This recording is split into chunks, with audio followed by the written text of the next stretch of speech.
சொல்லி அன்பின் ஆவியானவரே, விலையே பெற்றவரே, இணையான பரிசுத்தரே, நன்றி ஐயா.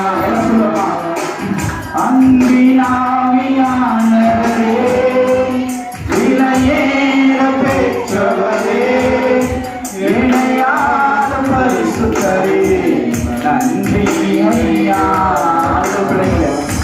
அவருடைய கருத்தில் ஒப்புக்கொடுங்க, அவருடைய கருத்தில் ஒப்புக்கொடுங்க.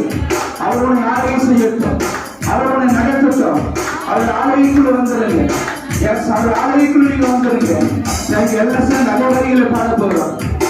அன்பின் ஆவியானவரே, விலையே பெற்றவரே, இணையான பரிசுத்தரே, நன்றி ஐயா.